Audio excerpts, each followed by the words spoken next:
અમદાવાદ પોલીસે હાઇબ્રિડ ગાંજાનો મોટો જથ્થો ઝડપી પાડ્યો। ઓમ ભાર્ગવ પટેલ નામના આરોપીની ધરપકડ કરાઈ ત્યારે અન્ય એક વ્યક્તિ ફરાર થયો છે।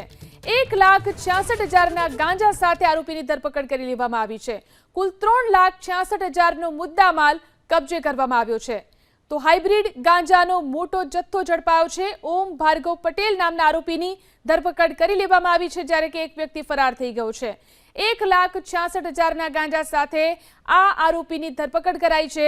કુલ 3,66,000નો મુદ્દામાલ કબજે લેવામાં આવ્યો છે। અમદાવાદ પોલીસે હાઇબ્રિડ ગાંજાનો મોટો જથ્થો ઝડપી પાડ્યો। ઓમ ભાર્ગવ પટેલ નામના આરોપીની ધરપકડ કરાઈ ત્યારે અન્ય એક વ્યક્તિ ફરાર થયો છે। 1,66,000ના ગાંજા સાથે આરોપીની ધરપકડ કરી લેવામાં આવી છે। કુલ 3,66,000નો મુદ્દામાલ કબજે કરવામાં આવ્યો છે। તો હાઇબ્રિડ ગાંજાનો મોટો જથ્થો ઝડપાયો છે। ઓમ ભાર્ગવ પટેલ નામના આરોપીની ધરપકડ કરી લેવામાં આવી છે જ્યારે કે એક વ્યક્તિ ફરાર થઈ ગયો છે। 1,66,000ના ગાંજા સાથે આ આરોપીની ધરપકડ કરાઈ છે। કુલ 3,66,000નો મુદ્દામાલ કબજે લેવામાં આવ્યો છે।